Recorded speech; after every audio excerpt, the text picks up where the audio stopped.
Jake lived in the middle of nowhere. His ranch was a huge, flat piece of land with a big sky above it. The nearest town was a 2-hour drive away. For 20 years, this quiet place was his entire world. His days were all the same. He woke up before the sun, made a strong cup of black coffee, and sat on his front porch. He would watch the colors of the sky change from dark blue to orange and pink. The silence was his oldest friend. His only companions were the cattle that grazed in his fields and an old loyal dog named Buster. People were a distant memory. He liked it that way. The world outside was loud and complicated. His ranch was simple and quiet. Here, he was the king of a silent kingdom of dust and grass. He was old now. His hair was white, and his face was a map of wrinkles from years under the sun.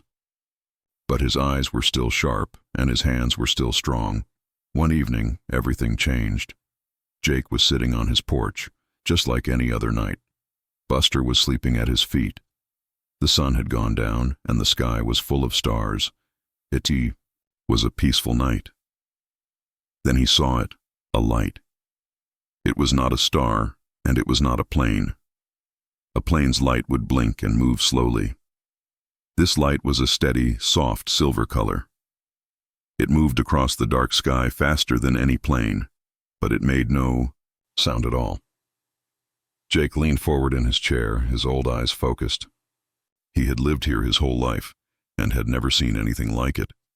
The light grew bigger as it came closer.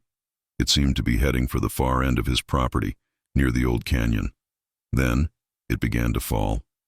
It dropped from the sky in a smooth, silent curve. Jake expected to hear a loud crash, to see fire and smoke. But there was nothing. The light just disappeared behind a hill, and the only thing that followed was a soft thud. It was a strange sound, more like a feeling. The wooden floor of the porch vibrated for just a second. Then, silence returned. The crickets started chirping again as if nothing had happened.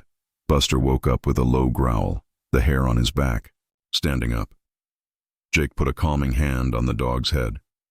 "Easy, boy," he whispered. His mind was racing. It could have been a small meteor, but a meteor would have made a sound and left a trail of fire. This was different. This was quiet. This was strange. He stood up slowly. His joints ached a little, but his movements were careful and sure. He went inside his small, simple house and walked to an old wooden locker in the corner of his living room. He opened it and took out his old hunting rifle. It was heavy in his hands, a familiar weight. He checked it quickly, then grabbed a powerful flashlight from a drawer. He was not a man who ran from trouble. He was a man who walked out to meet it. With Buster walking silently beside him, Jake started the long walk toward the far end of his ranch. The flashlight cut a bright circle in the darkness. The air was cool and smelled of dry earth. For 20 minutes he walked, his boots crunching on the dirt path. He was not afraid, but he was cautious. When he reached the place where he thought the light had fallen, he found nothing. There was no fire. There was no smoke. There was no broken metal from a crashed machine. There was only a large area where the tall, dry grass was pressed down flat in a perfect circle. In the center of the circle, the ground was warm to the touch. He shined his flashlight all around the circle, looking for answers. And then he found them. Footprints. They started at the edge of the circle of flat grass. They were not human footprints. They were long and narrow, with 3 sharp toes. They were also not the tracks of any animal he knew. Jake felt a cold feeling in his stomach. He followed the tracks with his light. There were many of them, all mixed together. They looked like the tracks of a group of people walking in a hurry. He looked around in the darkness, listening. He heard nothing but the wind. Then he saw where the tracks were going. They were not going away from the ranch into the empty wilderness. They were going in a straight line, directly toward the only light for miles around. They were going toward his house. He turned and walked back quickly, his heart beating a little faster now. He held the rifle tight. Who, or what, was at his home? He moved through the darkness with a skill that he had not used in many years. When he saw the faint yellow light of his porch, he slowed down. He moved to the side, staying in the shadows. He looked at his front porch, and his blood ran cold. They were standing there, silent and still. 11 of them. They were tall and very thin, wrapped in dark cloaks that hid their faces. They stood huddled together like frightened animals. They were not moving, just waiting in the soft light from his window. Jake raised his rifle slowly. He stayed in the darkness, watching them. Who were they? What did they want? Then, one of them separated from the group. She was slightly smaller than the others. She pulled down the hood of her cloak. Her face was pale with large dark eyes that seemed to hold a deep sadness. She saw him standing in the shadows. She was not afraid of his rifle. She looked directly at him, and he could see the desperation in her eyes.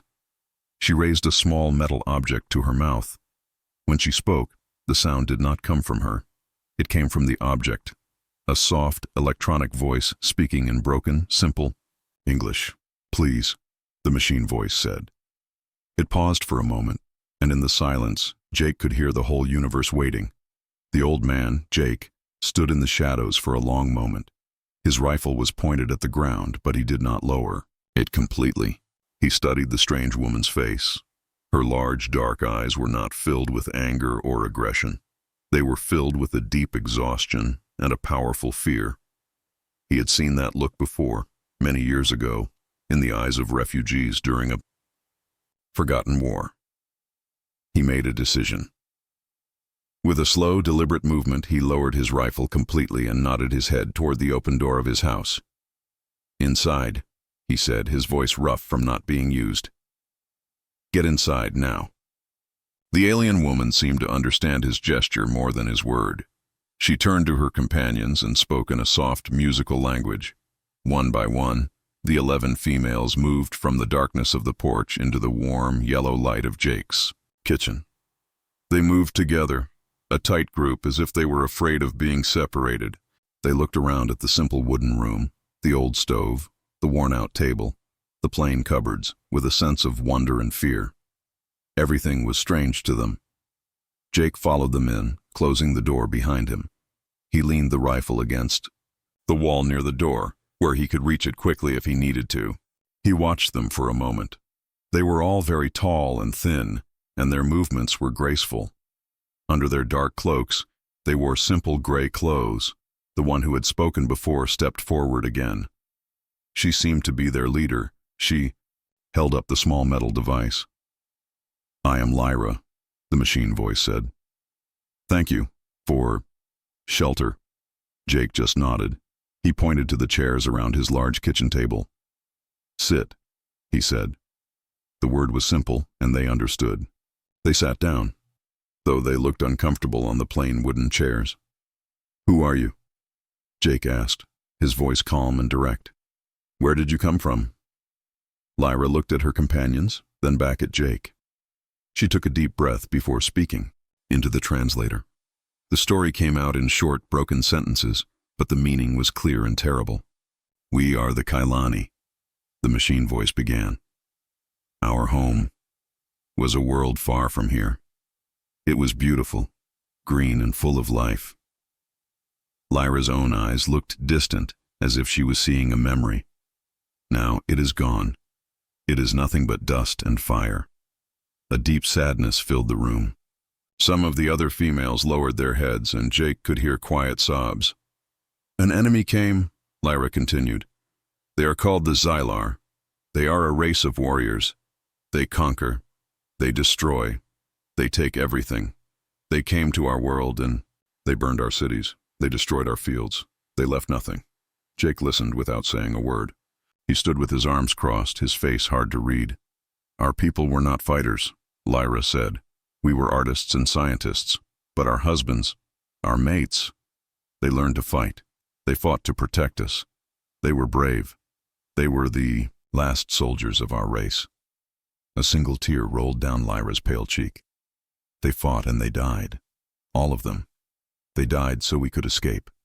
We are the only ones left. We are the last of the Kailani." Now Jake understood. He was not looking at aliens. He was looking at widows, 11 of them, the last survivors of a dead world. "Your ship," Jake said, his voice a little softer. "Is that what I saw fall?" Lyra nodded. It is a very small ship, not made for war. It is a scout ship with special technology. It can become invisible for a short time. We ran for a long time. But the Xylar are good hunters. They followed us. She explained that their ship was damaged. As they were being chased, their systems detected a strange energy coming from this part of the Earth. It was a natural energy that interfered with scanners and tracking systems. In a moment of desperation, they flew into the energy field. It hid them, but it also caused their damaged ship to fail completely, forcing them to crash. "This place," Lyra said, looking at Jake. "This land. It hit us. But it is not for long. The Xylar know our last location. They know we are somewhere in this area. They will not stop. They will send a scout or a hunter to find us and finish the job." The room was silent again.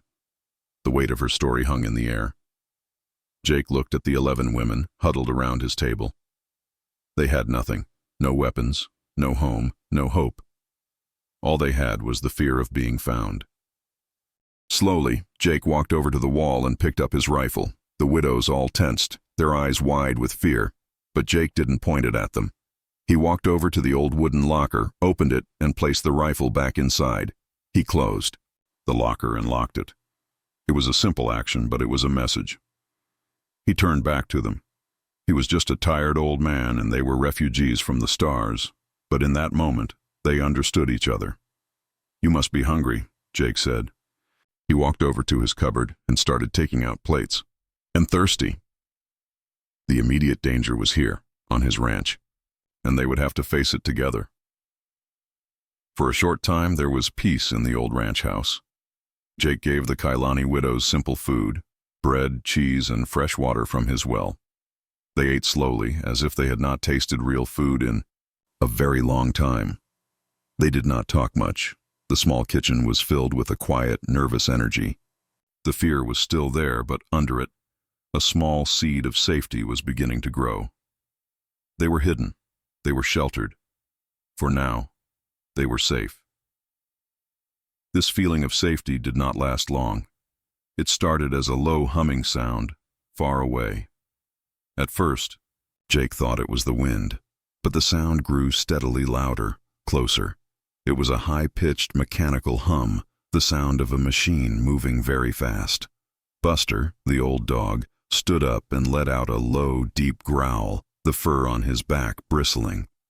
Lyra's head snapped up. Her large dark eyes widened in pure terror.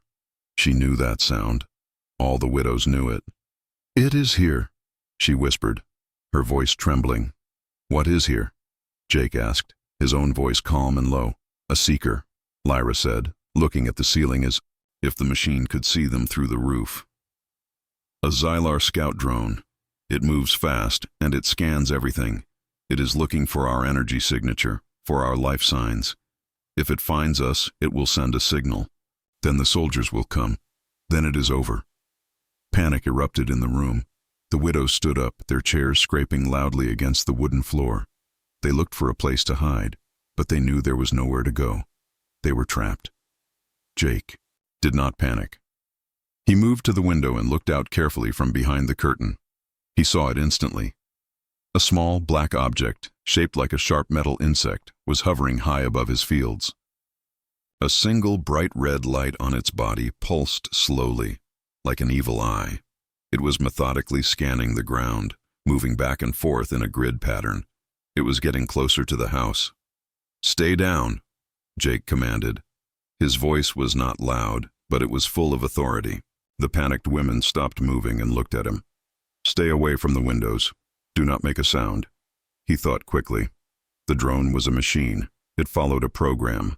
It was looking for them. If they all stayed in the house, it would eventually lock onto their life signs and the small amount of alien energy from their technology. He couldn't fight it here, not with the widows right behind him. He had to lead it away. He had to deal with it alone. He turned to Lyra. "It sees with heat and energy, right?"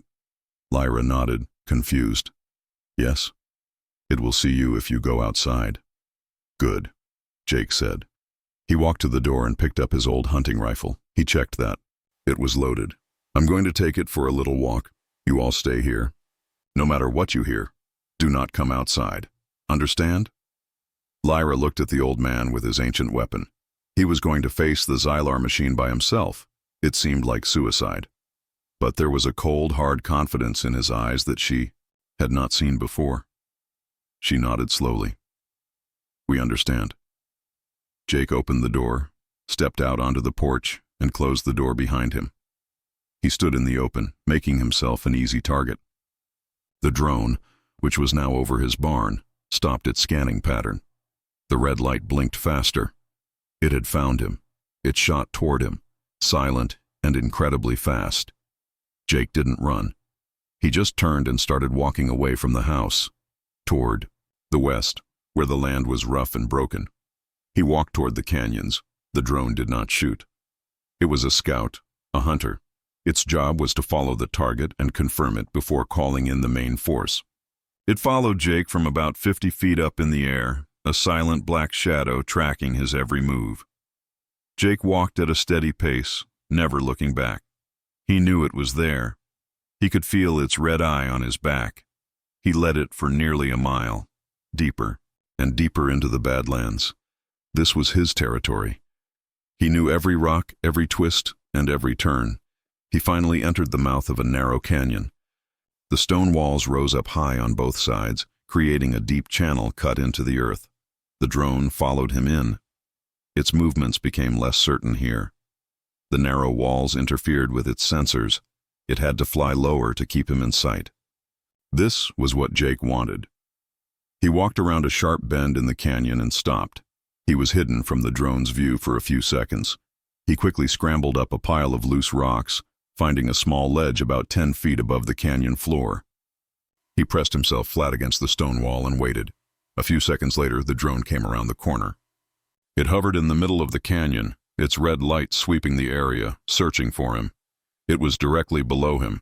Jake slowly raised his rifle. He did not aim for the drone's metal body. A bullet would probably just bounce off its armor. He aimed higher. On the canyon wall, directly above the drone, there was a large section of loose, cracked rock, barely hanging on. He took a deep breath, let it out slowly, and squeezed the trigger. The sound of the shot was deafening in the narrow canyon. The bullet hit the rock wall, shattering the stone. For a moment, nothing happened. Then, with a loud groan, the entire section of the wall broke free. Tons of rock and dust crashed down into the canyon floor. The drone had no time to react. It was buried instantly under an avalanche of stone. There was a final loud crunch of breaking metal. Then, silence. The only sound was the dust settling. Jake waited for a full minute before climbing down. He walked over to the pile of rocks. A piece of the drone's black wing was sticking out from under a huge boulder. It was completely destroyed. It would not be calling anyone. He turned and began the long, quiet walk back to his house. The widows were all crowded at the kitchen window, watching. They had seen the tiny figure of the old man walk into the canyon. They had seen the high-tech machine follow him. They had heard the single gunshot. And then they had seen the old man walk out of the canyon alone. As he got closer, they could see his face. It was calm. He was just an old farmer, a little dusty from his walk. But they saw him differently now. They had seen him face their enemy's technology, not with better technology, but with a rifle, a rock, and a lifetime of knowledge of his land. In that moment, they understood. Jake was not just a kind man who had given them shelter. He was a protector. He was a fighter. And for the first time since their world burned, they felt a small, dangerous thing. Hope. When Jake walked back into the kitchen, the 11 widows looked at him with a new kind of respect. It was more than just gratitude. It was awe. They had watched him, a single old man with a simple rifle, defeat a piece of advanced technology that they feared with all their souls. For the first time, the heavy weight of hopelessness in the room felt a little bit lighter. But Jake's face was serious. He did not look like a man who had just won a victory. He looked like a man who was preparing for the next battle. He placed his rifle back in its locker and turned to face them. "That was just the scout," he said, his voice low and steady. "It was a doorbell. Now they know someone is home. That machine was sent to find you. When it did not report back, they will not assume it had an accident. They will assume it was destroyed. Lyra stepped forward, her face pale. They will send soldiers now, she said. It was not a question. Yes, Jake confirmed. A team of them, maybe more. They won't make the same mistake twice. They will come here and they will be ready for a fight. We bought ourselves a little bit of time, that's all. The fear returned to the room, colder than before. One of the younger widows began to cry softly. We cannot run again, Lyra said, her voice filled with a tired sadness. Our ship is broken. There is nowhere to go. Then we don't run, Jake said simply. He looked at each of them, his gaze firm. We fight. We make our stand right here. Lyra looked at her sisters. They were not warriors. They were scholars, artists, and mothers. They did not know how to fight. She turned back to Jake. How? We have no weapons. We are not fighters. You have knowledge, Jake replied. And I have this land. We will use what we have. He looked at Lyra. Your ship. What is left of it? Is there anything we can use? Anything with power? A spark of understanding lit up Lyra's eyes. Yes, she said. The power core is small, but it is very strong, and the ship's hull is made of a light but very strong metal. Good, Jake said, a plan already forming in his mind. Show me. The work began immediately, led by Lyra, the widows. Took Jake to their small, crashed ship, which was hidden in a grove of trees. It was more like a small pod than a ship, and it was badly damaged. But they managed to remove the power core, a glowing, humming box about the size of a car battery. They also pulled off several large, thin sheets of the hull's metal. For the rest of the day and into the night, the quiet ranch transformed into a fortress. It was a strange sight. Jake, using his old farm tools and his practical knowledge, directed the entire operation. The Kailani widows, using their intelligence and their understanding of their own technology, helped him. The smoke from the destroyed machine drifted into the hot air, curling up toward the night sky above the open arena. Pieces of metal still sparked on the floor. The crowd was wild, some cheering, some booing, many arguing in their own languages. Alara stood in the middle of the mess, her chest rising and falling fast. Her shoulder burned from the plasma graze. Her arms ached from swinging the heavy hammer, and her throat felt dry from the smoke. But she didn't let her knees shake. She refused to show weakness. High above, in the floating box, the arena master sat back in his chair. His stone-like face was unreadable, but his glowing eyes followed her every move. Slowly, he leaned towards a tall alien in black armor, one of his advisors, and whispered something. The advisor gave a short nod and pressed a button. A new gate opened. At first, Alara thought it was another gladiator, but then she saw the figure's strange armor, smooth silver plates that covered the whole body, no visible weapons. The helmet had no visor, just a single strip of red light where eyes should be. The fighter moved slowly, almost lazily, as if in no hurry. The crowd grew quiet. This was different. Alara gripped the broken hammer she still carried, keeping her eyes on the newcomer. Something about the way the fighter walked made her uneasy. The announcer's voice echoed across the arena. The Mindhunter enters the field. The name sent a ripple through the audience. Some aliens shifted uncomfortably. Others looked excited. Alara didn't know what a Mindhunter was, but she guessed it wasn't good news. The silver-armored fighter stopped a few meters away from her. It tilted its head slightly, as if studying her. Then, without warning, a sharp pain stabbed into her mind. She staggered. The arena floor seemed to tilt under her feet. The crowd blurred, the noise twisting into strange echoes. Memories flashed. Her father trapped under rock. Her mother crying. The sound of explosions in the mining tunnels. It's not real. She forced herself to breathe. But the mine hunter kept walking toward her, and the pain in her head grew stronger. She understood now. This wasn't about strength. This was about breaking her mind. She dropped the hammer. It was too heavy to swing in this state, and instead focused on staying on her feet. Her vision was splitting into two images, and her heart raced. The mine hunter raised one hand. The air shimmered between them, and suddenly she could see her father standing there, alive, smiling, reaching for her. Her breath caught. For a moment she wanted to run to him, but then she noticed something. Her father's eyes. They were wrong. The color was off, and the smile didn't reach them. She narrowed her eyes. "You're not him." The image shattered like glass, and the pain in her head flared. She dropped to one knee, clutching her skull. The mine hunter stepped closer, its shadow falling over her. She remembered her mother's words. Humans win because we adapt faster than anyone else. If the mine hunter fought with the mind, she would fight back the same way, with her thoughts.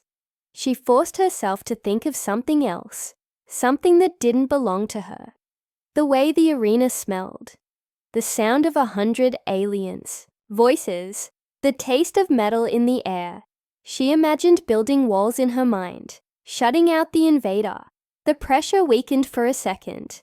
That was enough. She lunged forward, grabbing the mind hunter's arm. The touch sent another wave of pain through her skull, but she ignored it. She slammed her knee into its side, right under the armor plates. It stumbled, clearly not expecting her to get close. She grabbed the broken tusk still hanging from her belt and swung it upward, aiming for the gap under its helmet. But the mine hunter caught her wrist, twisting it painfully. Her vision blurred again, memories flashing fast. Every mistake, every moment of fear she'd ever felt. She gritted her teeth. Not today. Using her free hand, she pulled the hammer from the ground and swung it at the mine hunter's knee joint. The heavy blow made a loud crack, and the silver fighter dropped to one side. The mental pressure vanished instantly. Alara gasped for air, her head pounding, but she didn't stop. She raised the hammer again and slammed it down on the helmet. Sparks burst out as the red light flickered and died. The mine hunter collapsed, motionless. The crowd exploded into noise. Some shouted in disbelief. Others cheered wildly.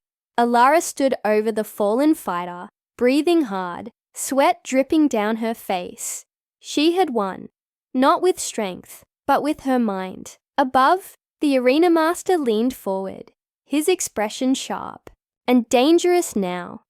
She could see it clearly. This wasn't fun for him anymore. She wasn't just surviving. She was winning, and he would never allow that for long. The battlefield was chaos. Smoke, dust, and the smell of burning metal filled the air. Alien weapons fired bright green beams that cut through steel like paper. Explosions shook the ground every few seconds, and the sound of shouting mixed with the screams of the wounded. In the middle of it all, Captain Ryan moved like a man possessed. His helmet visor was cracked, and his armor was covered in scorch marks, but his eyes were sharp. He could hear his heart pounding in his ears, but his mind stayed focused. The alien forces were larger, faster, and stronger. Their technology was far beyond anything humans had built. Yet Ryan had something they didn't: the instinct to survive at any cost. He didn't think of himself as a hero. He thought of himself as a man who refused to lose. The human squad was pinned down behind a broken wall. "We can't hold this position," shouted Private Harris, his voice shaking. Ryan scanned the area. The aliens had them surrounded on 3 sides. The only open path was a narrow alley filled with debris. "We move now," Ryan ordered. "But sir, no time for fear. Move!" Ryan's tone left no room for argument. They ran, ducking under, falling debris, sliding over broken metal, their boots splashing through puddles of dirty water. Laser fire hit the walls around them, sending sparks into the air. One soldier stumbled, and Ryan grabbed him by the arm, pulling him forward. The alley ended in an open courtyard, and that's when Ryan saw it. An alien gunship landing. Its cannons turned toward them, ready to fire. "Scatter!" Ryan yelled. The squad split in different directions, but the gunship fired a burst that threw two soldiers off their feet. Ryan dove behind a piece of wreckage, his ears ringing from the blast. He looked around. The aliens were advancing. The humans had seconds before they were overrun. In moments like this, most would freeze. But Ryan's mind started working faster. He noticed the gunship's landing gear was close to a pile of unstable rubble from a collapsed building. An idea sparked in his head. It wasn't logical. It wasn't safe. But it was instinct. Ryan signaled to Harris. "Cover me. What are you doing?" Ending this, he broke from cover and sprinted toward the rubble. The alien soldiers spotted him and fired. But he zigzagged, making himself a harder target. Beams of energy scorched the ground inches from his boots. Ryan reached the rubble and started pushing against a large piece of broken wall. It didn't move at first, but he used every bit of strength he had left. His arms screamed in pain, but slowly, the wall shifted. The gunship pilot saw him and aimed the cannons, but Harris and the others opened fire, forcing the aliens to take cover for a moment. The wall finally gave way, and the pile of rubble slid forward, collapsing onto the gunship's landing gear. The weight crushed part of the frame, tilting the craft to one side. The pilot tried to lift off, but the damage was too severe. Ryan didn't waste the chance. He ran forward, climbed onto the tilted gunship, and pulled a grenade from his belt. He yanked the pin, dropped it into an open vent, and jumped clear. The explosion ripped through the ship, sending fire and smoke into the air. Alien soldiers screamed as the shockwave knocked them off their feet. Ryan landed hard, rolling across the ground. His ears rang, and his body ached, but he pushed himself up. The surviving aliens were retreating, their lines broken. The human squad cheered, but Ryan didn't smile. He knew this wasn't the end. It was just one battle in a much larger war. Later, the battlefield was silent, but not peaceful. The air was heavy, filled with the smell of smoke and burned metal. The ruins of the alien fortress stood in the distance, glowing with faint red light from its wounded power core. Human and alien soldiers lay scattered across the ground, some alive, some gone. Every survivor knew one thing: it was not over yet. Commander Ryan stood at the edge of the crater, breathing hard. His armor was scratched, his visor cracked, and his right arm ached from the last fight. He could feel the heat from the destroyed alien tank behind him, but he did not care. His eyes were fixed on the figure standing across the crater, the alien warlord. Jarek was tall, his black armor shining even under the dim battlefield light. His forearms each carried a weapon, 2 plasma blades and 2 jagged shields. His voice echoed across the crater. "Human, you have fought well," Jarek said in a deep growl. "But now, your resistance ends." Ryan's grip tightened around his pulse rifle. "We finished this here. No more invasions, no more deaths." His voice was calm, but his heart was pounding. Around them, the few remaining soldiers stepped back, forming a wide circle. Everyone knew this was not a fight between armies anymore. This was a fight between two leaders. Whoever won would decide the fate of the war. Jarek moved first, fast, almost a blur. His plasma blades cut through the air, glowing with deadly heat. Ryan dodged to the side, rolling across the dirt, and fired 3 quick shots. The blue pulses hit Jarek's shields, sending sparks into the air. "You are quick," Jarek said, stepping closer, "but I am faster." The warlord leaped forward, striking with both blades. Ryan blocked the first strike with his rifle, but the second sliced through the weapon, snapping it in half. Ryan dropped the broken rifle and pulled out his combat knife. The fight became close and brutal. Ryan ducked under one blade, slashed Jarek's side, then jumped back before the alien could grab him. Cherak roared in pain. His armor cracked where the knife had hit. "You think a small blade can kill me?" Cherak growled. Ryan didn't answer. He was already moving, looking for an opening. His mind was focused, ignoring the pain in his arm, and the fatigue in his legs. The alien attacked again, swinging his blades in a deadly rhythm. Sparks flew each time metal met metal. Ryan's knife scraped against Cherak's armor, leaving marks but not breaking through. The fight dragged on, each second heavier than the last. Finally, Cherak slammed one of his shields into Ryan's chest. Knocking him back, Ryan fell hard, his knife skidding across the ground. Cherak stood over him, raising both blades. "This is the end, human," Cherak said. But Ryan was not finished. His hand reached for his side pouch and pulled out a small EMP grenade. He pressed the trigger and slammed it against Cherak's chest armor. There was a loud crack of electricity. Blue sparks danced over Cherak's body, his armor systems shutting down. The plasma blades flickered and died. Ryan jumped up, grabbed his fallen knife, and with one final shout, drove it deep into the exposed joint of Cherak's armor. The alien roared, staggered, and fell to his knees. "It's over," Ryan said quietly. Cherak's eyes glowed faintly for a moment before dimming completely. The warlord fell forward, hitting the ground with a heavy thud. The battlefield went silent again, but this time, it was a different kind of silence. The humans had won. Ryan stood there, breathing hard, the knife still in his hand. Around him, human soldiers began to cheer, their voices rising in victory. The alien forces, seeing their leader fall, dropped their weapons and surrendered. One soldier ran to Ryan. "Sir, you did it. The war is over." Ryan looked at the ruined fortress in the distance, smoke rising into the dark sky. He didn't smile, he didn't feel joy yet. He only felt relief. "We've ended the fight," he said. "Now we rebuild." The sun began to rise on the horizon, casting light over the broken battlefield. It was the first sunrise in years, without the shadow of war. But deep inside, Ryan knew this victory came at a cost. Too many friends would never see this day, and somewhere, in the far reaches of space, there might be another enemy watching. For now, though, humanity stood victorious because one man refused to give up, even when the odds were impossible.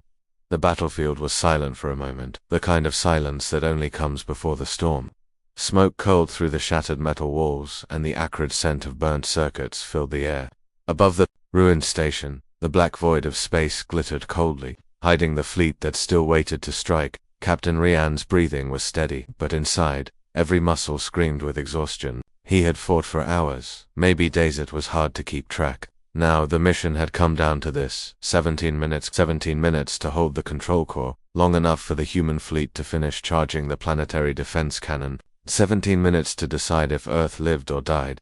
The alien warlord Zoroth stood at the far end of the chamber. His armor was jagged, painted in the deep crimson of his people's royal guard. His eyes glowed with cold fury.